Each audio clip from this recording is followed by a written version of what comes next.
আসসালামু আলাইকুম প্রিয় শিক্ষার্থীরা, কেমন আছো তোমরা? আজকে ষষ্ঠ শ্রেণীর বাংলাদেশ ও বিশ্ব পরিচয় বিষয় নিয়ে তোমাদের সাথে কথা বলবো। তোমরা নিশ্চয়ই বই খাতা নিয়ে সামনে প্রস্তুত হয়ে গেছো। আজকে যে বিষয়টি নিয়ে আমরা আলোচনা করব সেই বিষয়টি বোঝার জন্য তোমরা এই বোর্ডে একটু খেয়াল করে দেখো। এখানে লক্ষ্য করো, একটি ম্যাপ দেওয়া হয়েছে এবং এই ম্যাপে যে সকল দেশগুলোর কথা বলা হয়েছে এগুলো আমাদের কাছাকাছি কোনো দেশ, এবং আমার ধারণা তোমরা ইতিমধ্যেই বুঝতে পেরেছো যে কোন কোন দেশগুলো নিয়ে আসলে আমি কথা বলছি। এই দেশগুলো তোমরা লক্ষ্য করে দেখবে, এটি বাংলাদেশ এবং পাশের যে দেশগুলো নিশ্চয়ই তোমরা বুঝে ফেলেছো এটি দক্ষিণ এশিয়ায় অবস্থিত। তারপরে খেয়াল করে দেখো, দক্ষিণ এশিয়ার মধ্যে আমাদের দেশ বাংলাদেশ, লাল সবুজের বাংলাদেশ এই চিত্রে চলে এসেছে। অর্থাৎ আজকের পাঠ মূলত এই বিষয়টার উপরই। এই পাঠ শেষে যে সকল বিষয়গুলোর প্রতি আলোকপাত করা হবে তোমরা লক্ষ্য করে দেখবে যে বাংলাদেশের আয়তন কতটুকু তোমরা তা বলতে পারবে, সেই সঙ্গে বাংলাদেশের অবস্থান চিহ্নিত করতে পারবে, এবং সেই সঙ্গে তোমরা যেটি পারবে সেটি হচ্ছে বাংলাদেশের প্রাকৃতিক সৌন্দর্যের বর্ণনা দিতে পারবে। সেই সঙ্গে খাতা প্রস্তুত রাখো, যে সকল তথ্যগুলো তোমাদের লেখার প্রয়োজন হবে সেগুলো লিখে ফেলবে। তোমাদের জন্য আবার একটি মানচিত্র দেওয়া হয়েছে, যেহেতু ভূগোলের পাঠ বিভিন্ন সময় আমাদের এই মানচিত্রের ছবিগুলো চলে আসবে। তোমরা খেয়াল করে দেখো, এখানে বিভিন্ন দেশকে চিহ্নিত করার চেষ্টা করা হয়েছে। বাংলাদেশ ভারত এসেছে এই পর্যন্ত চিত্রে, নেপালের ছবি দেখা যাচ্ছে এবং ভুটান। নেপাল এবং ভুটান তোমরা জানো এগুলো আমাদের খুব কাছাকাছি রাষ্ট্র, এবং মায়ানমার আছে আমাদের একটু পূর্ব দিকেই। তারপরে হচ্ছে শ্রীলঙ্কা এবং মালদ্বীপের কথা বলা হয়েছে। এগুলো আমাদের প্রতিবেশী রাষ্ট্র, যারা আমাদের খুব কাছাকাছি অবস্থান করছে। এই দেশগুলো আমাদের প্রতিবেশী রাষ্ট্র। এশিয়ার বা আমাদের এই যে জলধারার যেটি ছবি দেখানো হয়েছে, আমার ধারণায় এই ছবিগুলো দেখে তোমরা বুঝতে পারছো এটি হচ্ছে বাংলাদেশের বঙ্গোপসাগরের তীরবর্তী অঞ্চলের ছবি। এবং এই যে বঙ্গোপসাগর, আমরা বলেছিলাম বাংলাদেশের ভৌগোলিক অবস্থানগত দিক থেকে এই বঙ্গোপসাগরের গুরুত্ব, এবং এই গুরুত্বটা তোমরা বাংলাদেশের দক্ষিণে যেহেতু বঙ্গোপসাগর, এবং ঠিক কোন কোন দিক থেকে আমরা এর গুরুত্বটি বুঝি তোমরা দেখো যে এখানে প্রবাল দ্বীপ কোথায় আছে, বঙ্গোপসাগরের যে অঞ্চলে অবস্থান করছে সেটি হচ্ছে সেন্ট মার্টিন দ্বীপ। সেন্ট মার্টিন দ্বীপের পর তোমরা খেয়াল করে দেখো আমাদের অন্যান্য যে দ্বীপগুলো আছে সেই দ্বীপগুলো হচ্ছে বাংলাদেশের সন্দ্বীপ আছে, কুতুবদিয়া দ্বীপ আছে, মহেশখালী দ্বীপ এবং মনপুরা দ্বীপ। এগুলো হচ্ছে বাংলাদেশের খুব বিখ্যাত দ্বীপসমূহ, যেগুলো বঙ্গোপসাগরের কাছাকাছি অঞ্চলগুলোর মধ্যে আমরা এগুলোকে দেখতে পাই। তার পরবর্তীতে আমরা বাংলাদেশের সমুদ্র বন্দরের কথা বলছি। তোমরা জানো যে চট্টগ্রাম সমুদ্র বন্দর এবং মংলা সমুদ্র বন্দর খুবই বিখ্যাত, অনেক দিন থেকে আছে, কিন্তু বর্তমানে 3টি সমুদ্র বন্দর এবং আরেকটি হচ্ছে পায়রা সমুদ্র বন্দর। সমুদ্র বন্দরগুলো দিয়ে মূলত কি করা হয়? আন্তর্জাতিক বাণিজ্য, অর্থাৎ অন্য দেশ থেকে পণ্য আনা নেওয়ার কাজটি মূলত এই সমুদ্র বন্দরের মাধ্যমে সম্পাদিত হয়ে থাকে। তোমরা জানো যে বাংলাদেশ ভৌগোলিক অবস্থানগত কারণে সমুদ্রের তীরবর্তী হওয়ায় আন্তর্জাতিক বাণিজ্যে অত্যন্ত কৌশলগত দিক থেকে খুব চমৎকার একটি অবস্থান করছে। বাংলাদেশের চট্টগ্রাম সমুদ্র বন্দর এবং মংলা সমুদ্র বন্দর এবং সাম্প্রতিক সময়ের পায়রা সমুদ্র বন্দরও তোমার আন্তর্জাতিক বাণিজ্যের সাথে আমাদেরকে সম্পৃক্ত করেছে, এবং আমরা অর্থনৈতিকভাবে বেশ লাভবান হচ্ছে।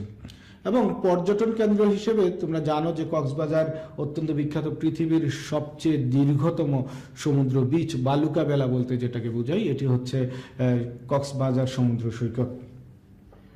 তারপরে বাংলাদেশের সমুদ্র রিলেটেড আরেকটি চমৎকার জায়গার কথা বলছি, সেটি হচ্ছে কুয়াকাটা, সুন্দরবনের কাছাকাছি অঞ্চল, পটুয়াখালীতে। তোমার এই হচ্ছে বাংলাদেশের বঙ্গোপসাগরকে ঘেঁষে, বঙ্গোপসাগরের সাথে সম্পৃক্ত যে সকল গুরুত্বপূর্ণ জায়গা সেগুলোর কথা বলা হয়েছে। এবার আমরা দেখতে চাই সমুদ্র বঙ্গোপসাগরের তীর ঘেঁষে যে আরেকটি চমৎকার ভৌগোলিক অবস্থানগত কারণে সুন্দরবনের কথা বলছি, যেটা ম্যানগ্রোভ ফরেস্ট নামে পরিচিত।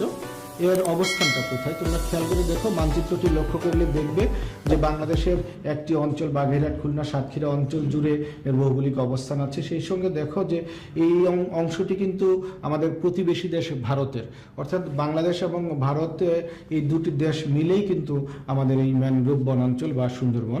তোমরা জানো নিশ্চয়ই এটি বিশ্ব ঐতিহ্যের অংশ হিসেবে পরিগণিত হচ্ছে। এই সুন্দরবনে বিখ্যাত কেন তোমরা জানো যে সুন্দরবনে রয়্যাল বেঙ্গল টাইগার পাওয়া যায় এবং এর আবাসভূমি এই অঞ্চলে, এবং এটাই অর্থনৈতিকভাবে যেমন বা পর্যটন শিল্পে যেমন আমাদের সবচেয়ে বেশি ফোকাস পৃথিবীর। তোমরা জানো বিভিন্ন দেশ থেকে যদি পর্যটকরা আসে রয়্যাল বেঙ্গল টাইগারকে দেখতে চায় তাহলে এই সুন্দরবনে আসে এবং আসতে তাদেরকে হয়।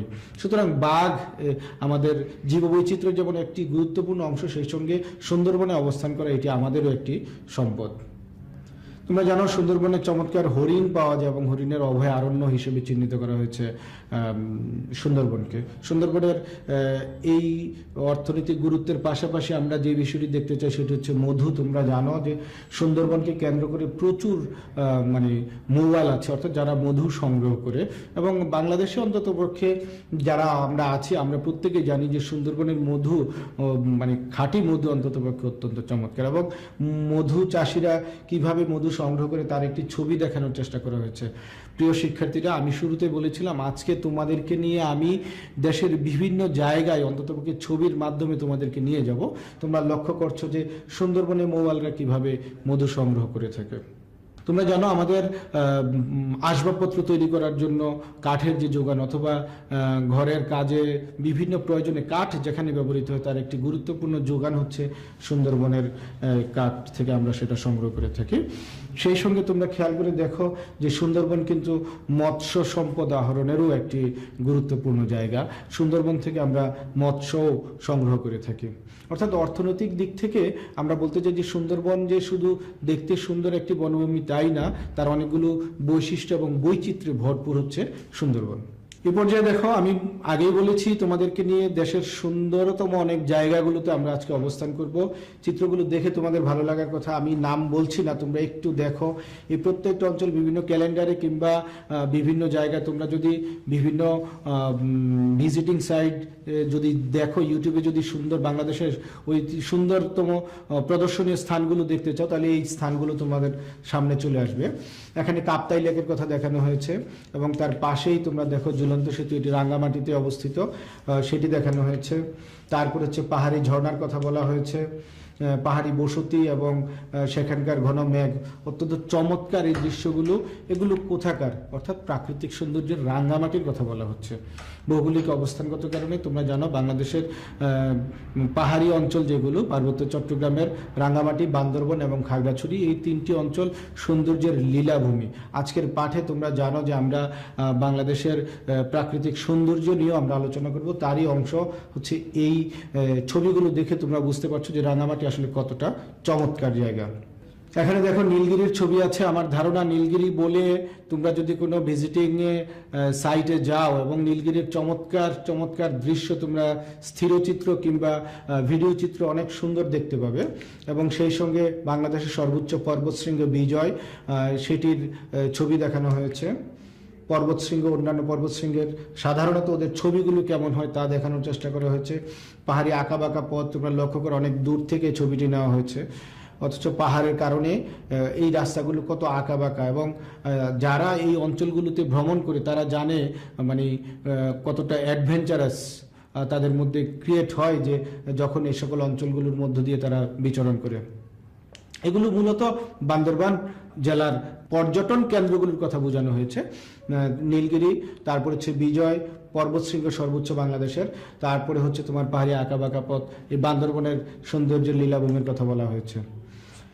এবার তোমরা দেখতে পাচ্ছ রিসাং ঝর্ণা এবং দেবতা পুকুর বলে পরিচিত আরেকটি পুকুর, আলুটিলা এবং আলুটিলা গুহার সুড়ঙ্গ, অর্থাৎ একটি পাহাড়ের মাঝ দিয়ে গর্তের মতো করে তারপরে অনেকটুকু হেঁটে যাওয়ার পর আবার আরেকটি অংশ দিয়ে এটা বের হয়ে আসা যায়। আমি নিজে এই আলুটিলা গুহা ভ্রমণ করার সুযোগ হয়েছিল। আমিও এই গুহার এক প্রান্ত দিয়ে প্রবেশ করেছি এবং অন্য প্রান্ত দিয়ে বের হয়ে এসেছি। এটি প্রাকৃতিক সৌন্দর্যের খাগড়াছড়ির কথা বলা হয়েছে। তোমরা লক্ষ্য করে দেখবে যে বাংলাদেশের সর্বোচ্চ পর্বতশৃঙ্গ হচ্ছে তাজিংডং, তার উচ্চতা 1231 মিটার। তোমাদের পাঠ্যপুস্তকে এ বিষয়ে বলা আছে। যেটি বলা নেই তারপরে হচ্ছে দ্বিতীয় পর্বতশৃঙ্গ কেওক্রাডাং, এবং স্বাভাবিকভাবে আরও কতগুলো পর্বতশৃঙ্গের কথা তোমরা জানবে ধীরে ধীরে। প্রিয় শিক্ষার্থীরা, বাংলাদেশের আয়তন এবং লোক সংখ্যা নিয়ে যে তথ্যগুলো এখন তোমাদের সামনে উপস্থাপন করছি, তোমরা খেয়াল করে দেখো যে এতক্ষণ পর্যন্ত আমরা যে পাঠ পড়লাম সেটা হচ্ছে বঙ্গোপসাগর এবং তার সাথে সম্পৃক্ত যে সকল পর্যটন অঞ্চলগুলো আছে সেগুলোর কথা বললাম। কি কি বলেছি একটু মনে করার চেষ্টা করো। সুন্দরবনের কথা বলেছি আমরা, তারপরে হচ্ছে কুয়াকাটার কথা বলেছি এবং কক্সবাজার এবং সেন্ট মার্টিন দ্বীপের কথা বলেছি। এগুলো হচ্ছে বঙ্গোপসাগর কেন্দ্রিক যে সকল পর্যটনগুলো। তারপরে আমরা বলেছি তোমাদের মনে থাকার কথা বান্দরবান, রাঙ্গামাটি এবং খাগড়াছড়ির সৌন্দর্যের যে সকল অপার সৌন্দর্য আমাদের জন্য মেলে ধরেছে, আমরা সেই বিষয়গুলির কথা বলেছি।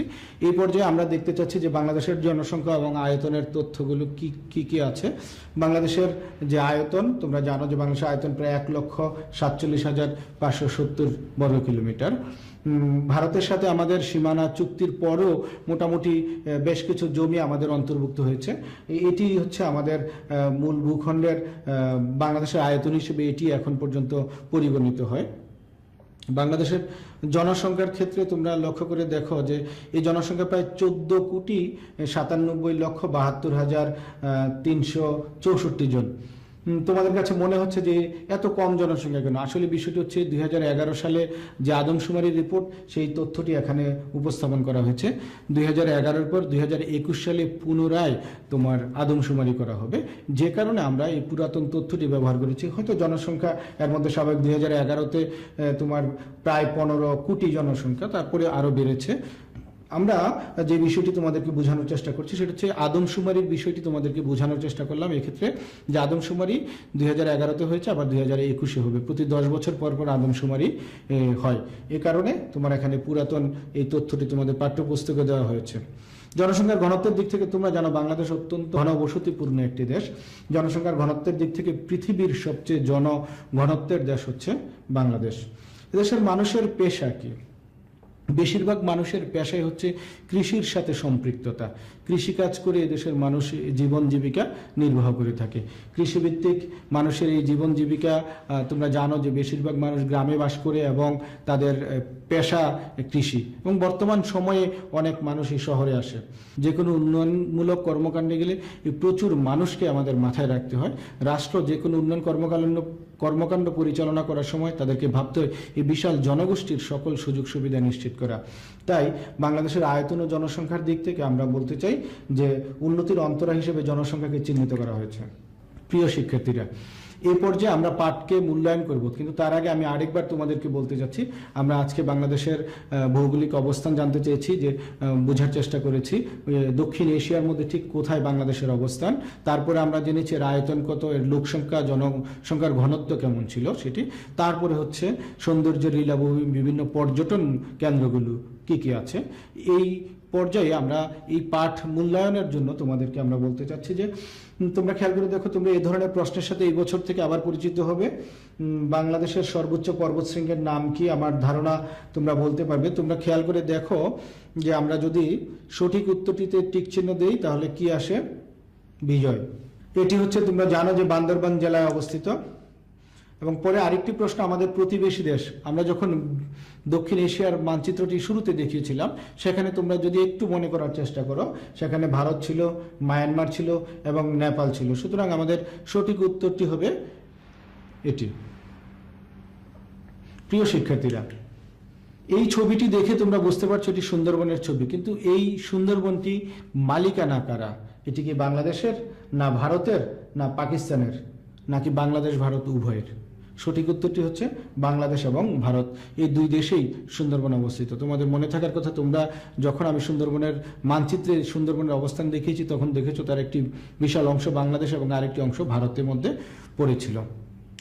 তোমাদেরকে একটি বাড়ির কাজ দেব। বাড়ির কাজ দেওয়ার অর্থই তোমাদের মধ্যে কিছু ক্রিয়েটিভিটি, অর্থাৎ তোমরা নিজে থেকে কতগুলো তোমাদের চিন্তন দক্ষতার কতগুলো স্তর বৃদ্ধি পাক। তোমরা বাংলাদেশের আজকে যে অংশটুকু আলোচনা করলাম সবচেয়ে গুরুত্বপূর্ণ জিনিস ছিল বাংলাদেশের প্রাকৃতিক সৌন্দর্য এবং পর্যটন শিল্পকে কিভাবে সমৃদ্ধ করা যায়। ঠিক এই বিষয়টিকে নিয়েই আজকে আমি একটি প্রশ্ন তোমাদের সামনে উপস্থাপন করছি। সেই প্রশ্নটি তোমরা 10টি বাক্যে লিখবে এবং এটি লিখে খাতায় রেখে দিবে। বিষয়টি হচ্ছে কি, বাংলাদেশের পর্যটন শিল্প বিকাশে বঙ্গোপসাগর এবং সুন্দরবনকে কিভাবে ব্যবহার করা যায়। তো তোমরা একটু চিন্তা করবে। এবং এর জন্য আমরা বলছি যে আমরা যে সকল ছবিগুলো দেখিয়েছি আমরা, এই ছবিগুলোর মাধ্যমে কিভাবে পর্যটন শিল্পকে বিকাশ করা যায় এ বিষয়ে তুমি ষষ্ঠ শ্রেণীতে পড়ছো, কিন্তু তোমারও কতগুলো আইডিয়া আসতে পারে মাথায়। তোমরা সেই আইডিয়াগুলো লিখবে, খাতায় লিখবে, লিখে যখনই সুযোগ পাবে তখনই তোমাদের শ্রেণী শিক্ষক অথবা বিষয় শিক্ষকের সাথে যখন তোমরা এই খাতাটি অথবা এই প্রপোজালগুলো, এই যে 10টি বাক্যে তোমার যে সুপারিশটা তুমি উপস্থাপন করবে যে বাংলাদেশের পর্যটন শিল্পের বিকাশে বঙ্গোপসাগরকে এই করলে এটি আমাদের পর্যটন শিল্পের জন্য ভালো হবে, সুন্দরবনে এই সুযোগ সুবিধা তৈরি করলে সুন্দরবনের পর্যটন শিল্প আরও বেশি বিকশিত হবে এবং বিভিন্ন দেশের পর্যটকরা এই দেশে আসবেন, আমরা নিজেরাই পর্যটনের জন্য সেখানে যাব। এই সামগ্রিক বিষয়গুলো তোমরা তোমাদের এই লেখার বাড়ির কাজের মধ্যে এটা উপস্থাপন করবে। প্রিয় শিক্ষার্থীরা, যারা আজকে এই ক্লাসটি দেখেছো, আমার ধারণা তোমরা উপকৃত হয়েছো। যে সকল বিষয়গুলো নিয়ে আজকে আলোচনা করেছি, যে সকল ছোট ছোট তথ্যগুলো দেওয়া হয়েছে, এগুলো যদি তোমরা খাতায় লিখে রাখো তাহলে এখন পাঠ্যপুস্তকের উপর একবার চোখ বুলিয়ে নিবে এবং আমার বক্তব্য এবং পাঠ্যপুস্তক দুইটির মধ্যে যখনই সমন্বয় সাধন করবে তোমরা দেখবে আজকের এই পাঠটুকু তোমাদের জন্য খুব সহজে আত্মস্থ হয়ে যাবে এবং তোমরা পরীক্ষার খাতায় যে কোনো প্রশ্নের উত্তর সহজে লিখতে পারবে। যারা আজকের এই ক্লাসটি মনোযোগ দিয়ে দেখেছো তারা খুবই উপকৃত হয়েছো এবং যারা দেখতে পারোনি তারা কিশোর বাতায়নে এই ক্লাসটি পুনরায় দেখতে পাবে। কিশোর বাতায়নে একাধিকবারও যদি তোমরা দেখতে চাও তাহলেও সেই ক্লাসটি পুনরায় দেখতে পাবে। তোমাদের সবার জন্য সুস্বাস্থ্য ও সুন্দর ভবিষ্যৎ কামনা করছি। তোমাদের সবাইকে ধন্যবাদ।